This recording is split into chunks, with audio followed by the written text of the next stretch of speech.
can. It's a little bit crinkled, but I'll use it for another demo, hopefully. Hopefully this will work. I don't know. This is going to be a little iffy. Okay, a couple things we got here. First of all, alright, what I did was this soda was drank, it was dumped out, whatever, it's empty. Right now there's a little bit of water in the bottom and it's boiling on this hot plate. So it's full of steam, alright? Kind of drives the air out and it just fills with steam. Now, right now, since that's an open thing, there's atmospheric pressure pushing here and pushing here, so the can stays in its shape. If you take away the pressure either on the outside or inside, then something's going to happen. So watch, I've got some cool water here.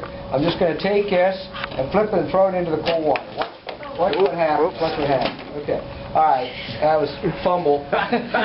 Anyway. So what happened to the can?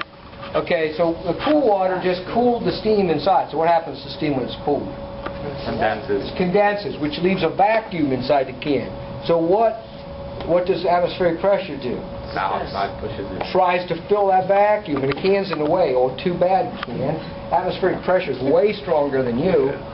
This could be quarter-inch steel when it would crush it. I can show you pictures. Okay, people have done it. They've actually crushed quarter-inch steel with atmospheric pressure. It's amazing. All right, I call this one. You're going to have to move a little bit there. I call this one the diner's revenge. Now, I'm not advocating you do this. All right, just so you know. Unless you get terrible service and get some nasty stuff. Okay, all right. If you're really rude and disgusting, then you might want to use atmospheric pressure. Knowledge is power, right? I'm gonna take that. I'll flip that over. Okay. See, I just got that my little handy 3x5 card. Look what happens if I take my hand away. How many people expected that? Only one. Okay. All right.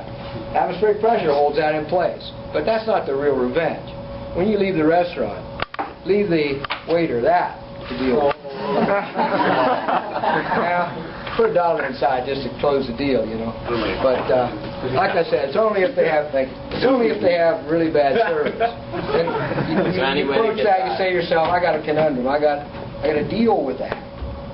How are you going to pick that? How are you going to get that without spilling everywhere? Well, I got a sink, so I'm good, you know. But I was going to say put another card slide off the table. Yeah, you could probably try that. They're smart, but you know. I don't think they even register. They just pick it up. I don't think they even look at it.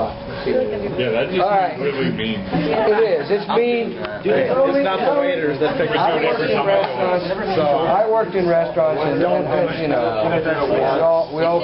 I sympathize, but if they're rude and they're nasty, and you know, you want to send a little message. I tell my friends to go get that. No, I haven't. Regular glasses? Yeah, you need a water glass. Just ask for a glass of water and say, gotta have a 3x5 card handy or something. It's like pull out a 3x5 card or something. Okay, now here you can win a little bet here. The bet is I can make those two cans touch without touching them myself, without pushing them together. And it's all about air pressure. And it's something called Bernoulli's principle, which is what gives airplanes their lift. All right, the Bernoulli's principle is that moving air is less pressure than stationary air. Okay, so this is going to be like sort of against what you'd expect, or counterintuitive is what we often say. If I blow air between those things, you think it would blow them apart. But watch, something different happens. Check it out. Blows them together. They come together, right? All right, so you can say, well, hey, I didn't expect that, but if you knew Bernoulli's principle, you would. Because you know, this pressure stays stationary, but I lower the pressure between by blowing air through. You can try yourself if you like. Works every time. Okay? Alright, so, yeah, you know, next time you're at a party and you want to make a bet, so find somebody who hasn't had chemistry, right? Put them together, right? No, don't do beer cans. I'm not advocating the use of that. Okay. All right. Anyway, guys. All right. So that's just a couple ways you can look at pressure, and we're going to look at all kinds of other stuff as we progress here.